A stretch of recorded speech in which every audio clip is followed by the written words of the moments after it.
Hi guys, William Morris here, and today we're going to be taking a look at a sample library called Glass from Murst Instruments.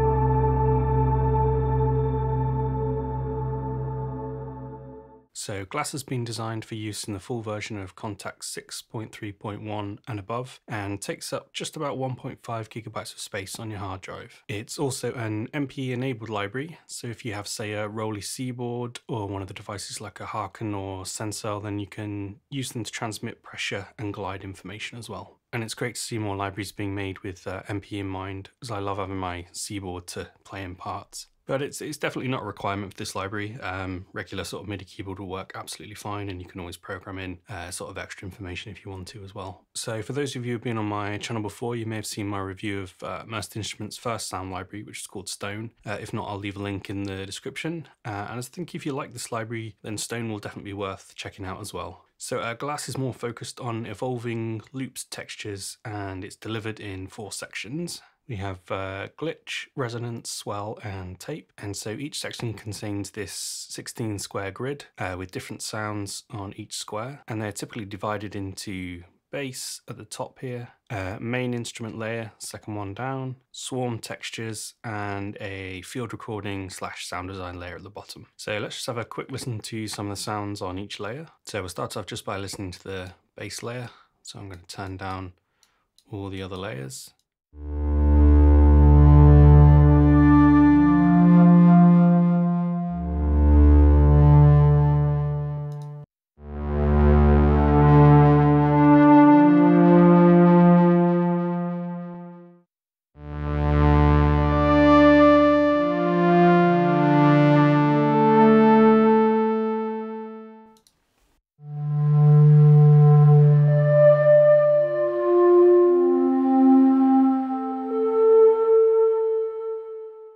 So those were our bass or sort of bass lead kind of sounds. Now let's go and have a listen to the main instrument layer.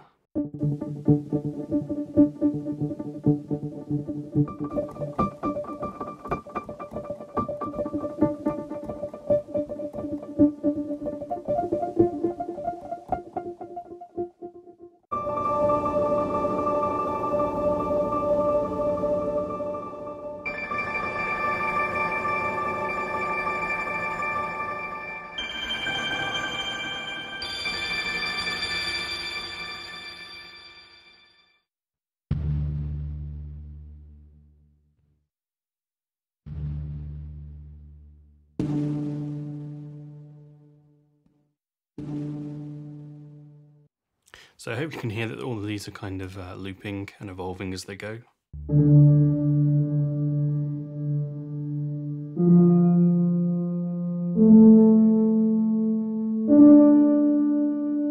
So the second layer is generally sort of the more playable one that you might want to put your kind of lead sounds on, I guess. So let's move on to the next one. And this is our Textural Swarm layer.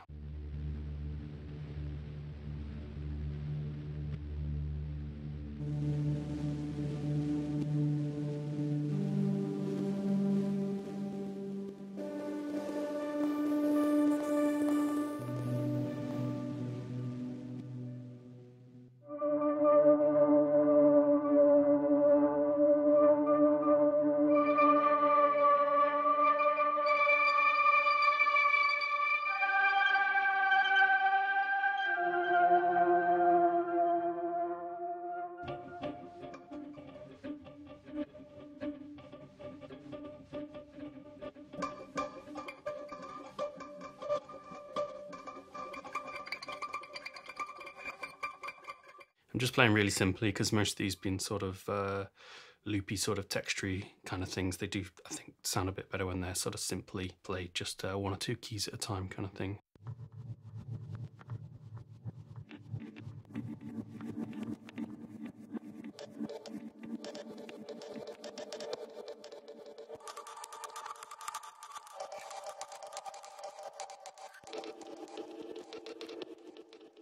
Okay, so last up is the field recording layer.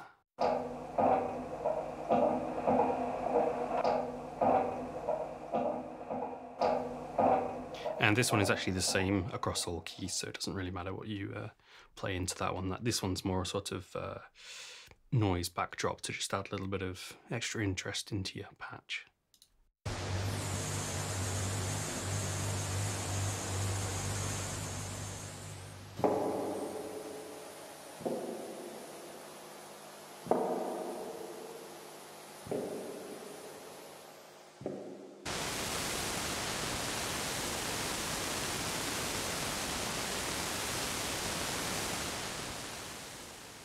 So that's all the different sounds for the tape module, and that gives you 4 simultaneous layers to play with or sculpt into one instrument. But of course you can just use individual layers one at a time if you don't need a sort of full soundscape going on at once. I think what I'd really love for this is to have an ability to solo or mute the different layers as you go, or maybe even being able to just unload a layer by clicking. I think it'd be a nice kind of workflow improvement instead of using the volume controls to mute stuff off all the time. There's some lovely sounds in there.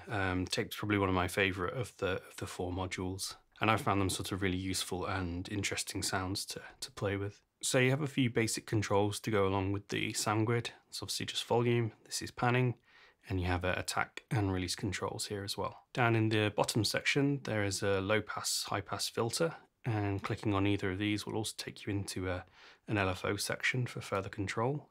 There is a saturation control here, which I'll just demonstrate for you.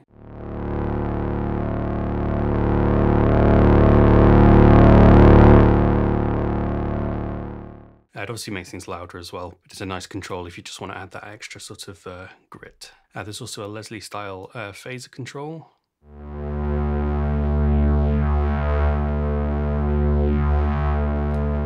Kind of like a cabinet-y sort of thing, so you get some phasey panning sort of stuff going on. This one's stereo width, so we can go from full wide down to mono. So for this one I'll just choose a different sound so we're not on a mono bass patch.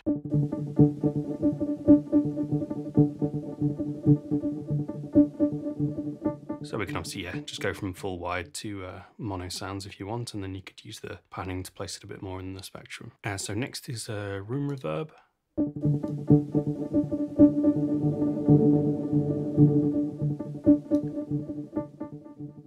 And finally there is a blur control, which was one of my favourite effects from the previous library Stone. And this is a kind of delay / reverb effect that has a great kind of wash and ambience on your sound.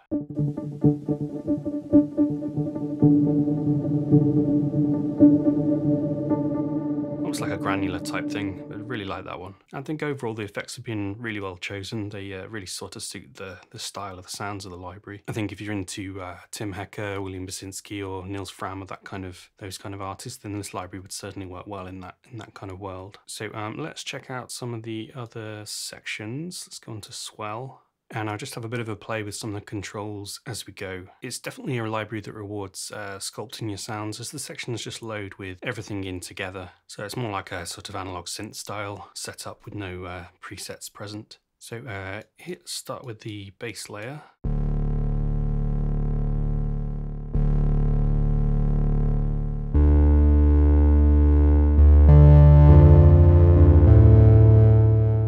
Really nice fat analog bass there.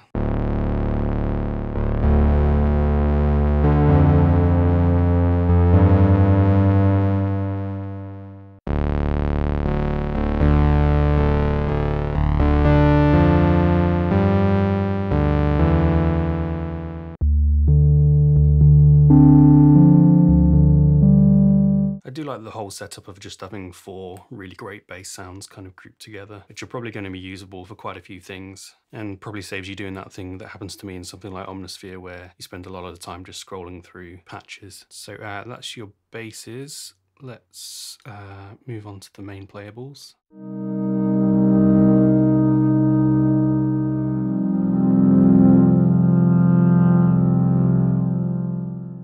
Really like that one. Let's move on again. So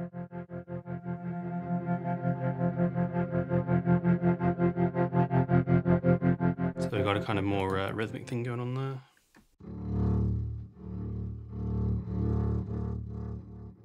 Ah, this one's kind of like a cello one.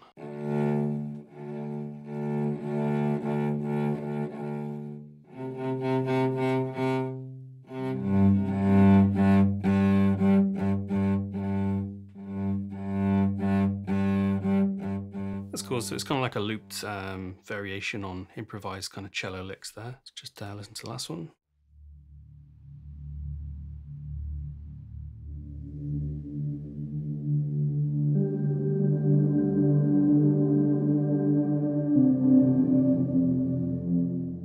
And now let's try out some of that blur on this one as well.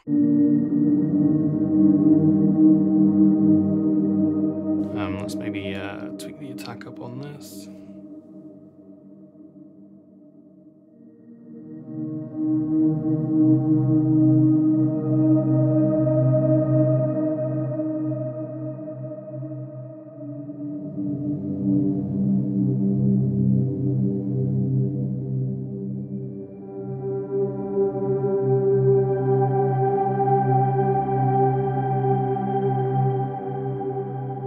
That's great. I mean, yeah, obviously swell lends itself to some sort of pad-like sounds really nicely. But yeah, really fond of that last one there. Let's check out the swarms.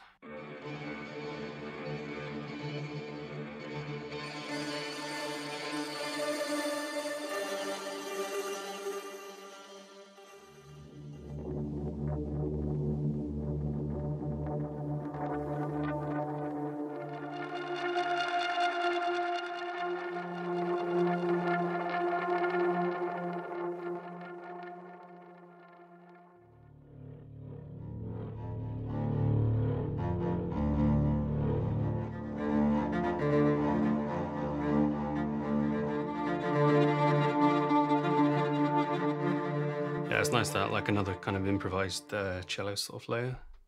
See the last one?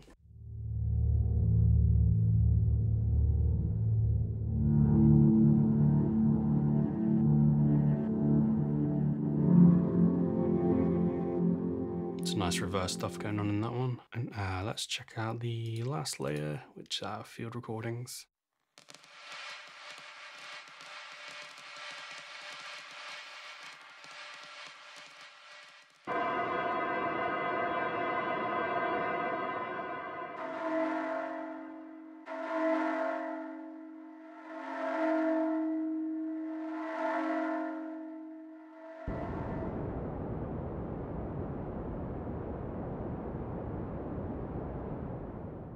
Nice, so let's just have a quick building patch then. So let's start with the bass sound. I think I'm going to keep it on that last one that I really liked. I'm just going to tweak the attack up a little bit.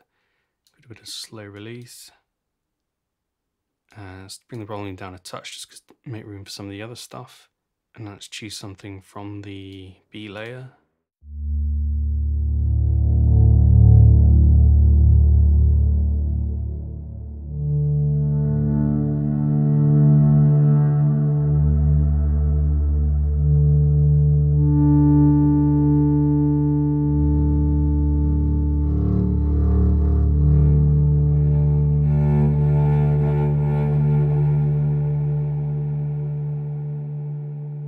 Nice, I kind of like that for now. I'm just going to bring down the release on that one. Let's just move to our third layer.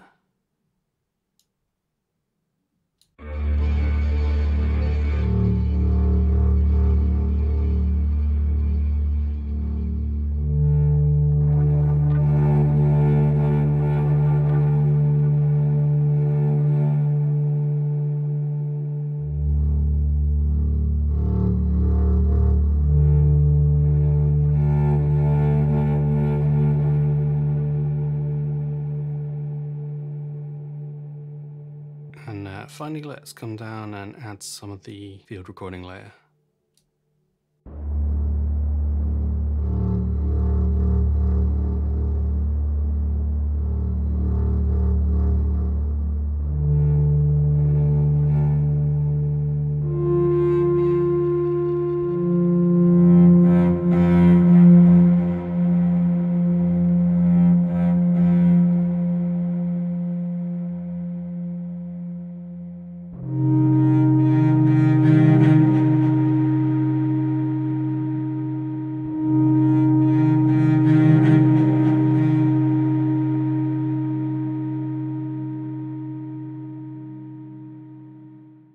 So it's really fun to create with you because you know a lot of these sounds are going to work sort of really nicely together. And I think the sculpting process is quite fun because you have sort of just enough control to really sort of sculpt it, but not so many kind of options that you just, you know, spend all of your time with the mouse and wiggling controls around. So let's check out the third section, resonance. And as always, let's start with some basses. And I'm not sure, but I think some of these are either the same or very similar to the swell layer for the basses.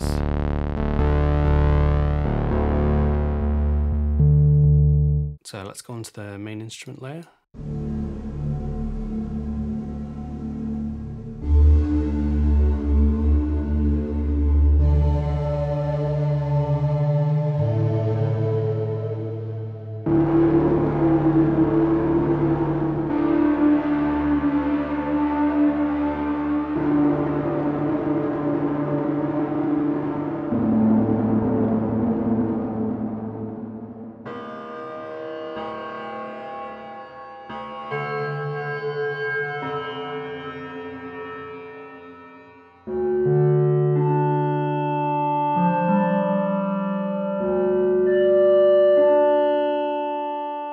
So yeah, this is probably the layer where it starts to live up to the resonance name. Let's have a listen to our texture layer.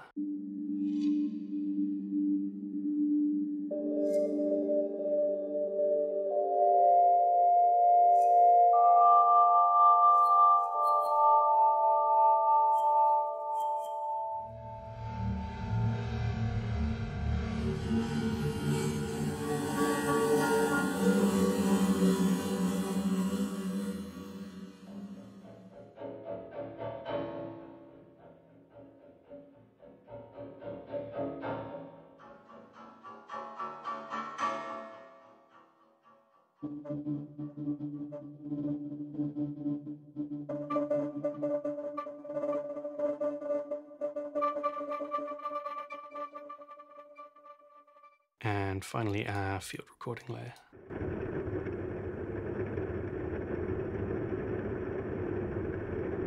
So it reminds me of a really sort of cinematic fridge kind of sound.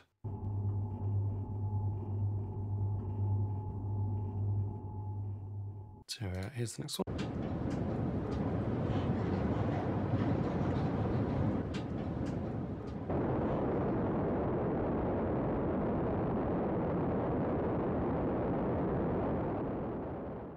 Final one's cool as well. It's kind of like almost like a fighter jet sort of sound. So yeah, this layer's definitely lives up to the name, gives you more kind of resonant sounds to maybe poke through or be a little bit more sort of aggressive in a track, as opposed to the tape and swell kind of sections, which I feel are maybe sort of the more ambient ones a little bit. So let's try the final one, glitch. And we'll start at the bottom.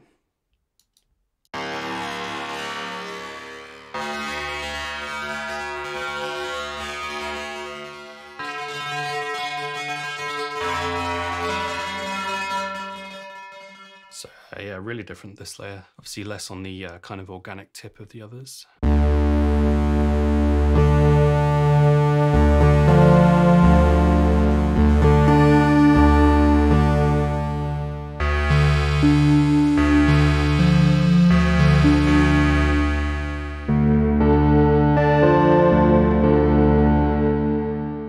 So that's your basses, and here will be the main instrument sounds.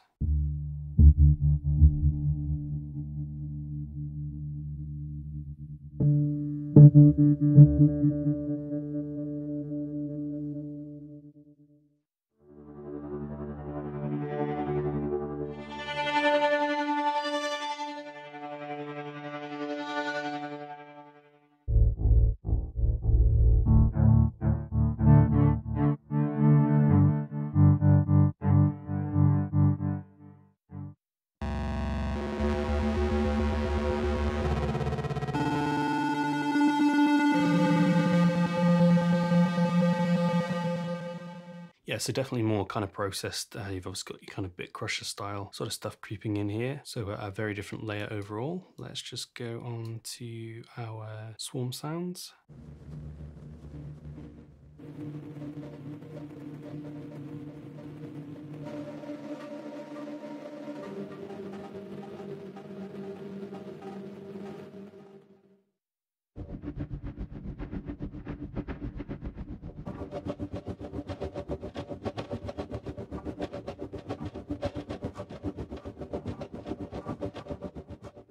I really like this layer on glitch. I think these would be super cool for a lot of kind of underscore type sounds. Let's try the last two.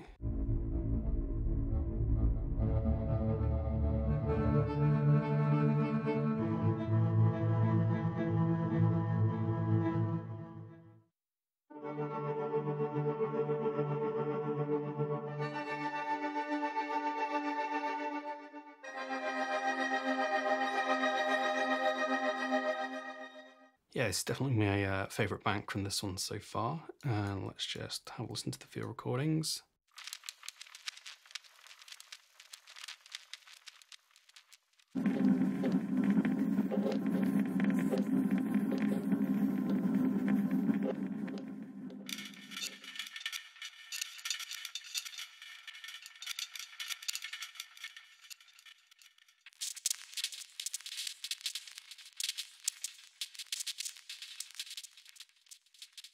So there we go, guys. That is the field recording layer and the last sound in the glitch section. So again, this one definitely lives up to the title and offers a really nice contrast, I think, to some of the subtler layers before. So this feels more like the crazy kind of modular layer. So I'm just going to play a little selection of patches that I put together, just to give you an idea of what you can do when all the banks are kind of played as one.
So I just wanted to quickly show you one of the MPE uses. So I have a patch set up here, and as you can see in the MPE section, I just have it set up to control the low pass cutoff on every single one of the layers. So I have a Rolly C board, and essentially the more pressure it detects on the key, the more that filter's going to open up. Now you could just obviously play this in and use a mod wheel to do the same thing, but it's really nice and expressive on the C board, and it does mean that you can engage some of the slide stuff at the same time. So here's just the effect of the low pass, and I'm basically going to press kind of softly and then start pressing harder.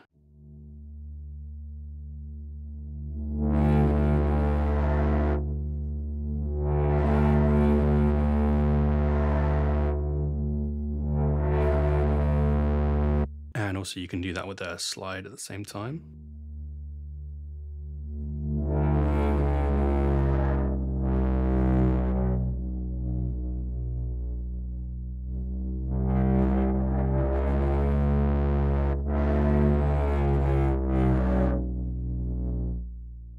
It's a really fun effect, and it's really fun to play with on, you know, sort of MP enabled devices. And I'm glad that it's included in the library, because at the moment I'm kind of moving between using the bundled Equator library with the Seaboard and also some of the Slate and Ash stuff, because Aura's is sort of MP compatible as well. So it's really nice to have another library that I can use with the Seaboard, because it's a lot of fun and it's really expressive. All right, guys. So I think that's going to wrap it up from me. Hope you've enjoyed having a look at this library. If you think this is going to be one for you, I'd definitely recommend checking out my video on Stone as well, the previous library. So thanks for watching, and I'll see you again on the next one.